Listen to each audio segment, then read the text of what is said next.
Well, I've searched all over the YouTube here trying to find what model this unit is. It's a Hyster. There's no tag on it giving me a weight capacity or the weight of the machine, what it'll lift, what model it is, nothing. And these forks I picked up extra.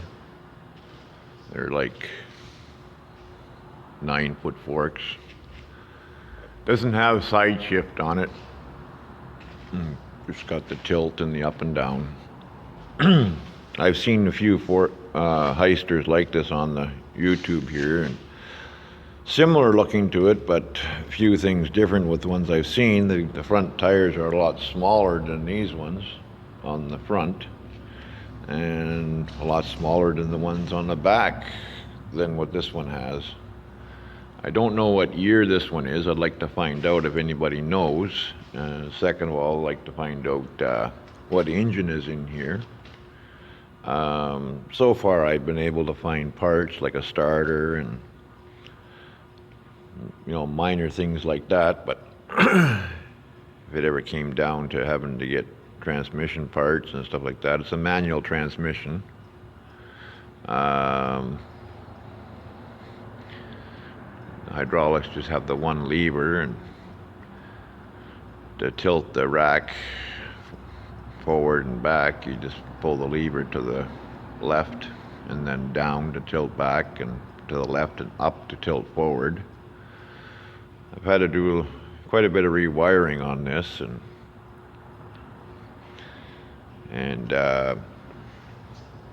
I think it should have a hydrostatic fluid in the hydraulic tank, because the return line from the hydraulic valve goes into the transmission right there, because you can see this orange red hose coming out of the transmission back into the hydraulic tank right there. Right now it just got regular, looks like it just got regular number 32 hydraulic oil in it, but I think it should have that Duratran in the system, not regular hydraulic oil, because when I pulled the starter out, because the starter had burnt out on me, well, first of all, I thought it was a solenoid. Tried that and didn't work, but when I took the bottom bolt of the starter out, I got about 1 liter or more of oil, hydraulic oil, out of the bottom bolt hole of the starter. And it's strictly propane, this one. You can't switch it over to gas because it's not hooked up for gas. It doesn't have anything on it for gas because it doesn't have a carburetor. It just got that sort of thing on there.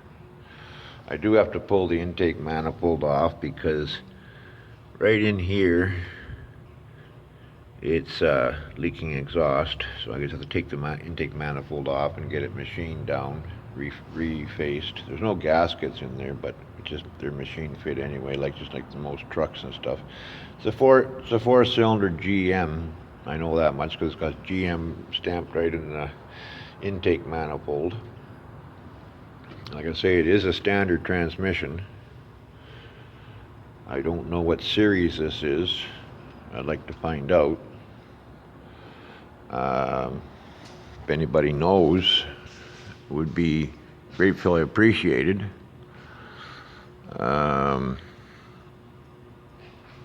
Because I can't seem to find anywhere on it what it is, and ones that I've seen similar to it with the smaller tires, their propane tank is mounted the other way with the valve on the left-hand side of the machine. This one's on the right side. You can see I got the floor plates off on it just because there is an oil leak. I can't find it anywhere. It drips a little tiny puddle underneath the machine right under the transmission. And it looks like it's running down the side of the transmission on the right hand side. But I pressure washed it all, and because it looked like there was, and before I pressure washed, it looked like there was oil around these hydraulic fittings up in here, but since I pressure washed it, I haven't seen any sign of oil around it. But still, when you park it, there's a little tiny not puddle, but um, well, I guess you could say puddle, but a very small puddle underneath it. It leaves a little spot like this every time you park it. And I pressure washed the whole thing.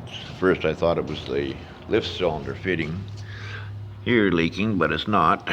But you can see where it drips on the floor from where it's sitting now, right there and right there. And when you look underneath, you can just see that it's oily right there.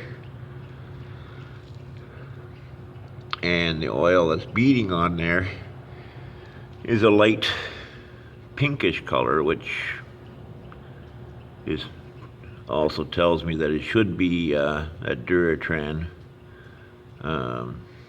Petro-Canada Duratran for hydrostatic drives, but this is not really a hydrostatic drive because it's manual transmission, but the rear end and stuff, it's the same oil in the rear end and in the differential and in the transmission, it seems like, because like I said, the return line goes into it. You know, it's a fairly beefy machine. You know, I haven't had any problem lifting anything with it. And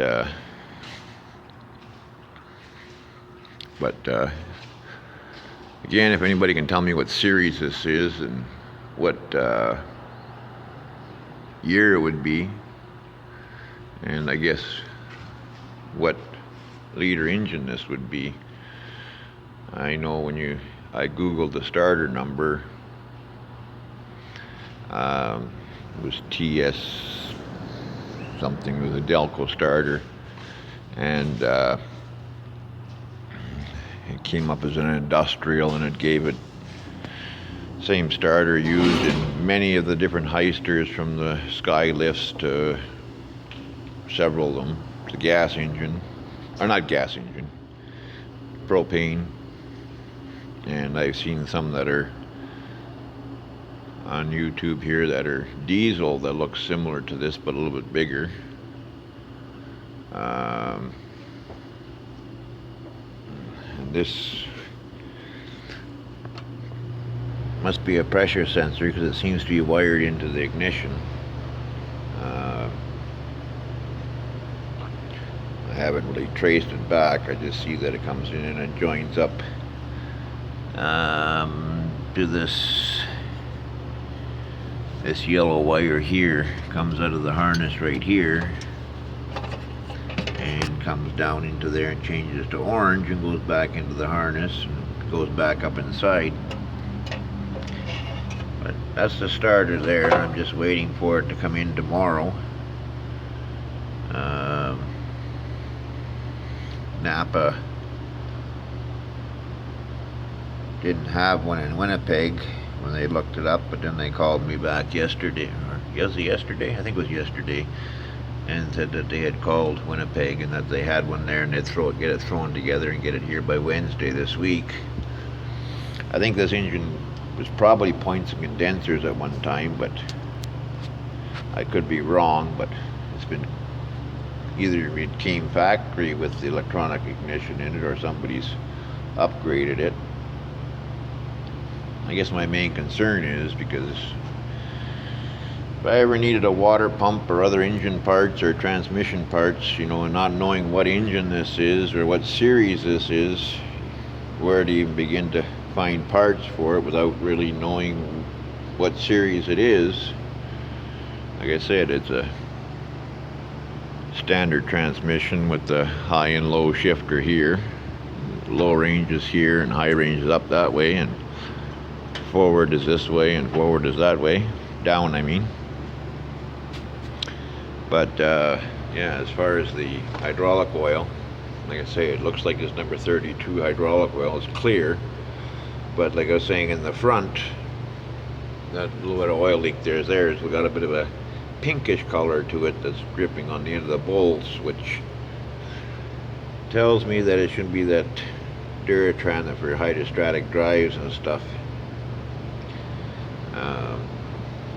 And I'm hoping it's supposed to have an oil bath clutch because unless there's something seriously wrong with an oil leak, leaking oil into the bell housing where when I pulled the starter out, got all that oil out of there.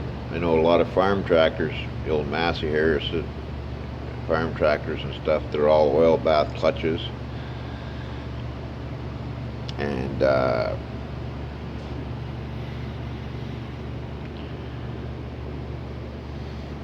stuff like that. Another question I have about this, I changed the spark plugs in and stuff like that, but it seems to be awfully hard on propane.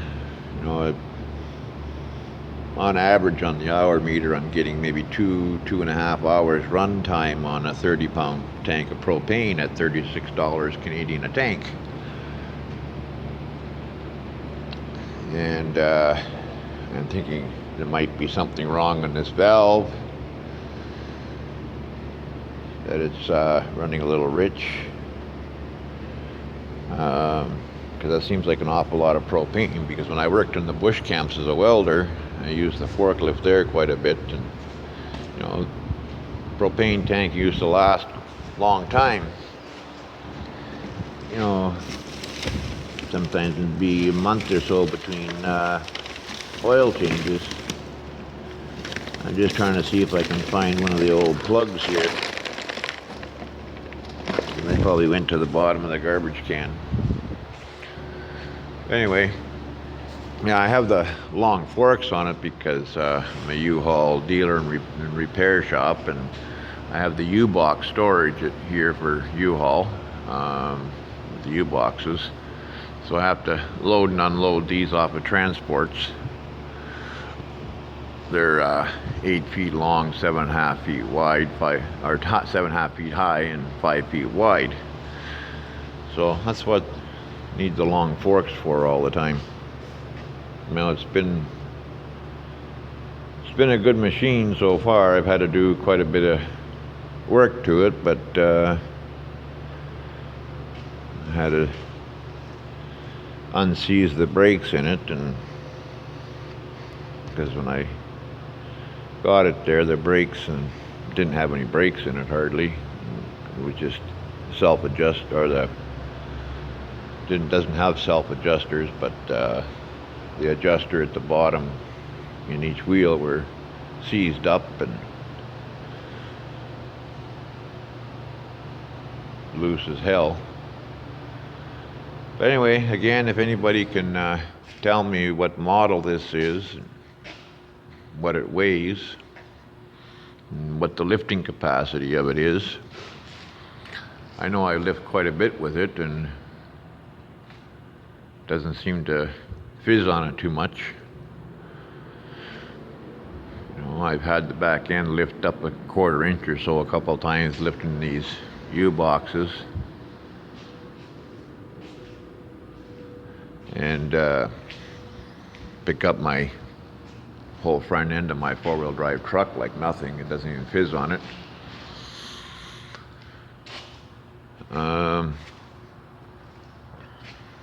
Yeah, like I say, there's a bit of work to do on it and stuff yet, and it does grind going, when it sits there in idles and neutral and you got to put it in gear, it grinds a little bit. And so I'm thinking maybe the synchros maybe wore out in the transmission. I've tried setting up the clutch, and it seems to be okay for a little bit, and then it goes back to doing it again. But yeah, I gave it an oil change, and because the oil looked like it had never been changed in the last probably 15-20 years. Hi, Emma. What you doing, baby? What's Daddy's baby doing? Your Daddy's good girl. Yes, your Daddy's good girl. Yes. Your Daddy's helper, eh? Yes, you are. So anyway, that's the story here. Like, I had to fix the wiring because the horn didn't work, and a lot of stuff didn't work in the electrical, and wasn't charging, but it was all just because the wires were all ratted out and stuff, and had to fix them up. And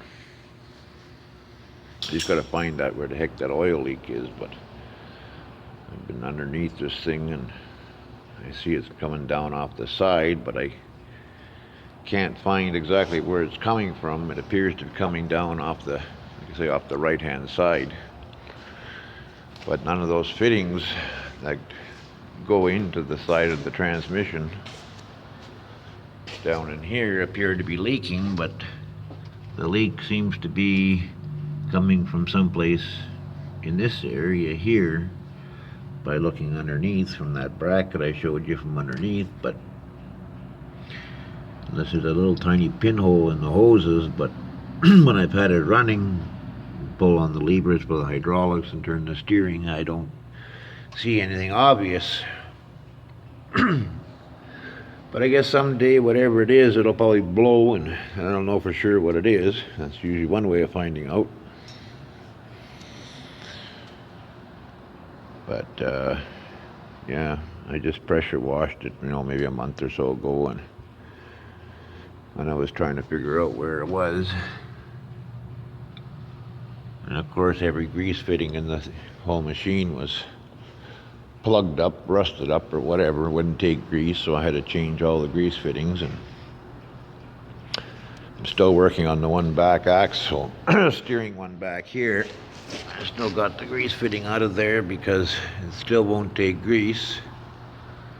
And I've been soaking in penetrating oil and trying to flush it all out. And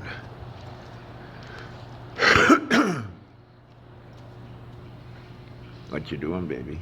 Eh? What's Daddy's girl doing? Eh? What's Daddy's girl doing? Yeah. Oh, you're Daddy's baby. Yes, you are. Yes, you are. Eh? You're Daddy's customer greeter, eh? Yes, you are. You like to greet all the customers and you want attention from everybody that comes in the shop or in the store. Yeah. And one other thing too, I picked up this hoist. The guy I bought it from said that it was a used hoist out of the Canadian Tire store on Fort Winter Road. Apparently Canadian Tire changes them every 10 years.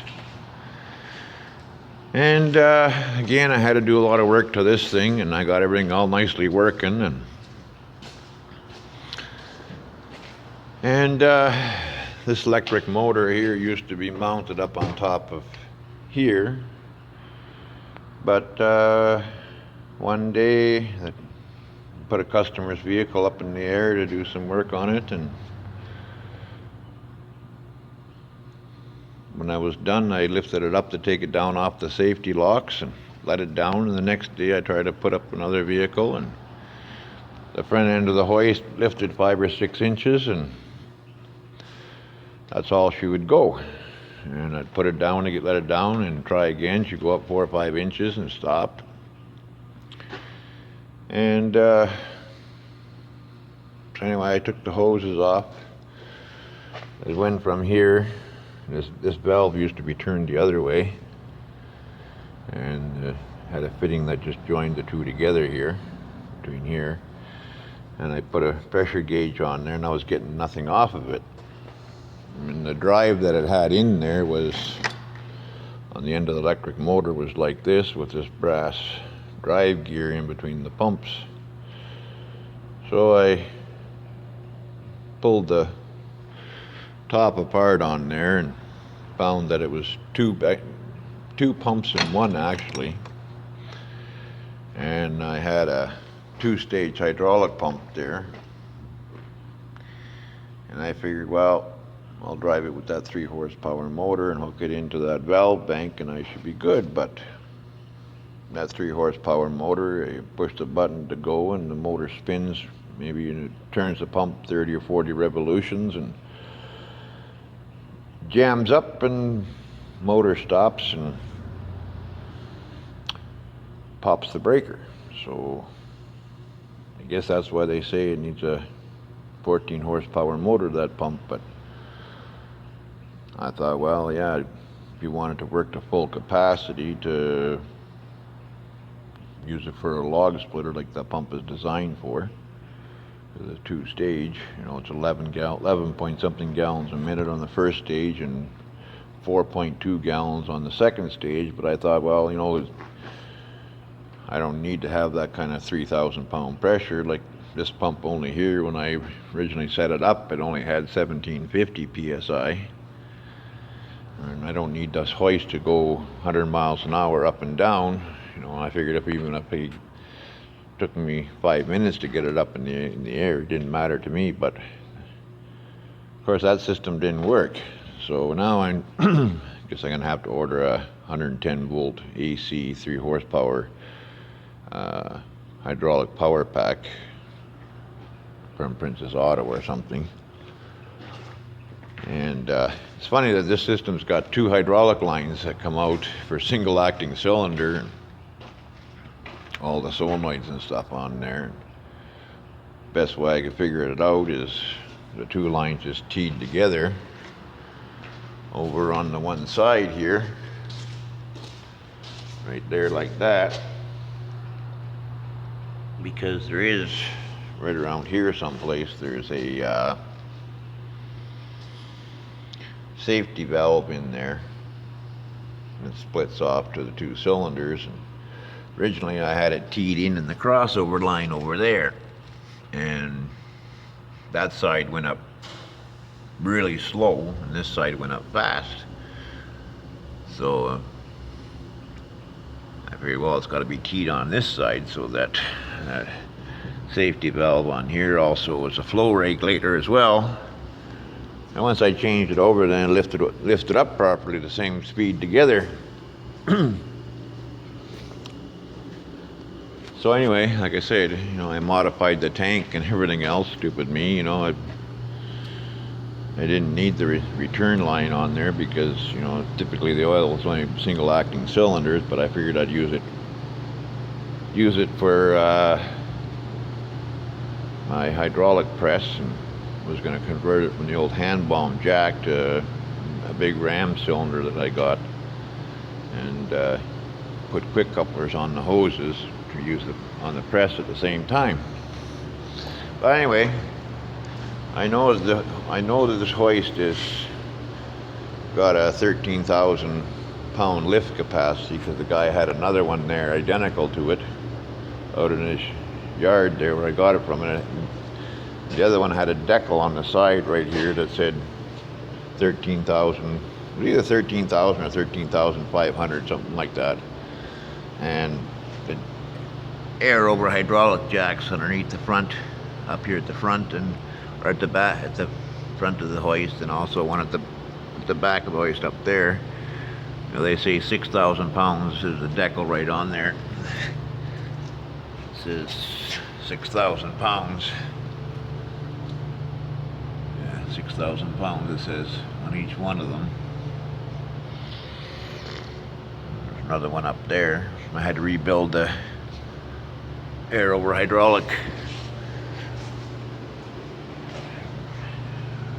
controls right there. I had to rebuild those because they were leaking oil and leaking air and stuff, and I had to just take them apart, put new seals and stuff in them.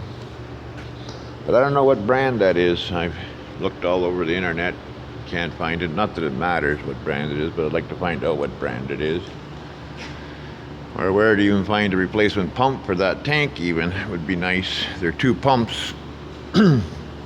I took it into a hydraulic shop in town here, and they said that they couldn't get parts for these pumps because they were from across the pond, and there was 2 separate pumps, and you know, they said it was because of that wear in there why it didn't work. But that's not enough wear in there to stop it from, you know, completely with no pressure whatsoever. That was one of the pumps, but they were all bolted together as one. It looked like one pump, but it had 2 pickups in it, and the return was 2 of these here with the black hoses on it, each of its own pump had its own, and there was 2 of these inside each one. Here's the other one for the high or low pressure, but again I was told it was a high and low pressure pump. Oops. But personally I don't think there was anything wrong with this pump, but they took it all apart, and I guess I could figure out how it goes back together.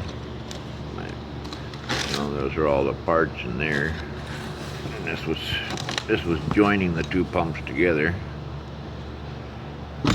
But I don't believe the hydraulic shop when they say that that's a little bit of wear in there, because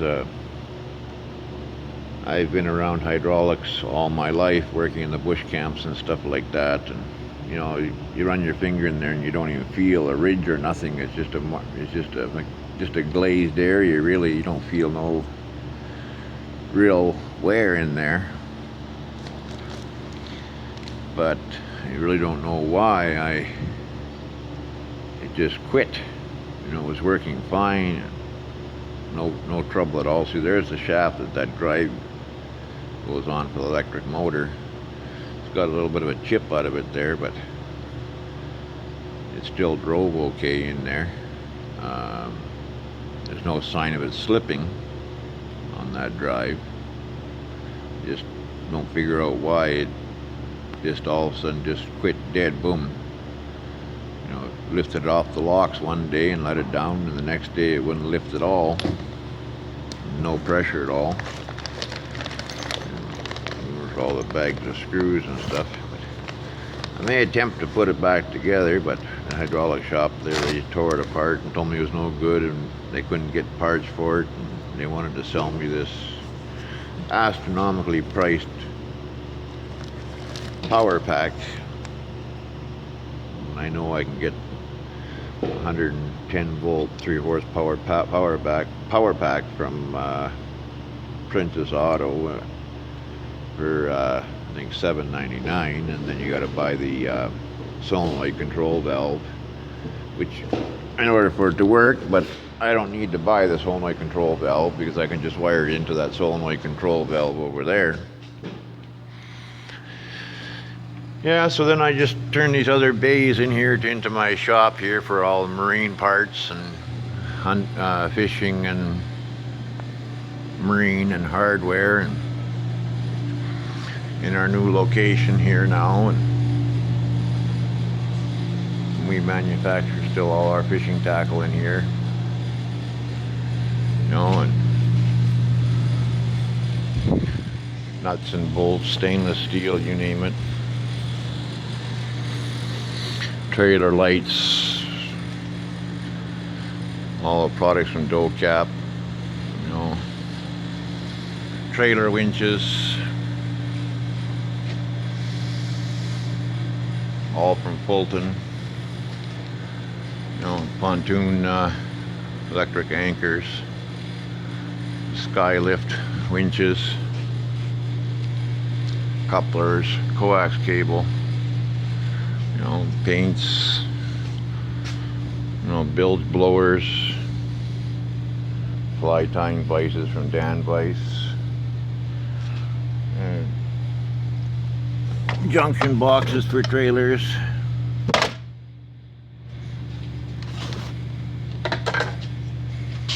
all different kinds of stuff,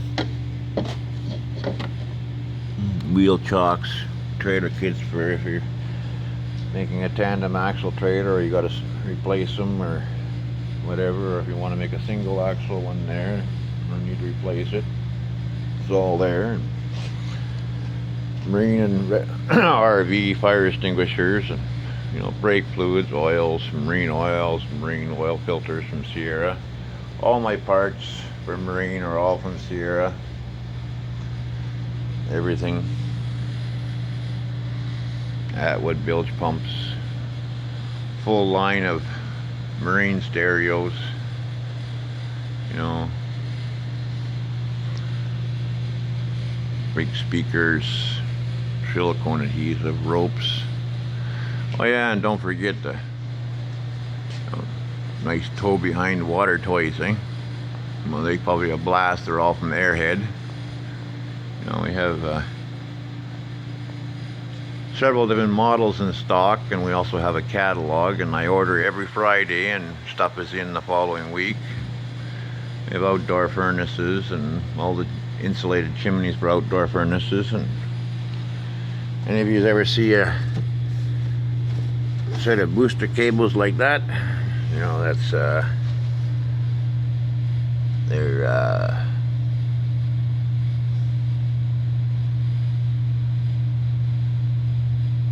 pretty heavy duty cables, eh? You know, like the cable alone is like 3/4 of an inch. And the lighter duty ones there. It's not like the booster cables that you'll find in the box stores, where it's basically just copper plated tin wire. These are all 100% copper. Same thing with the welding cable we sell. You know, and sell all the boat parts and steering stuff, septic tanks, brake fluids, you know, boat cleaners.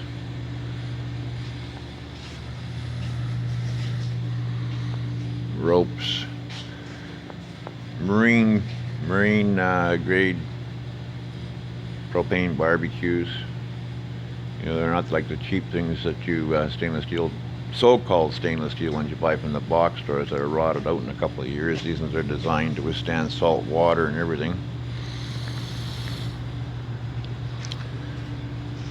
But yeah, we just moved in here in December from our other location on Hodder Avenue. And yeah,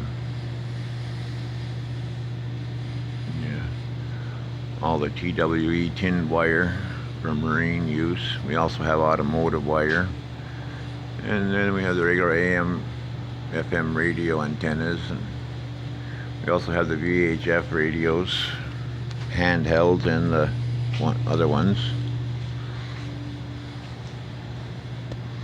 And of course, then we have all your trailer lighting, all your marine parts, fuel connection, bilge pump hoses, all the trailer lighting at a far lower price than anyone else in Thunder Bay. They're not the offshore ones. They're all made by TechSpan, quick connect battery connectors.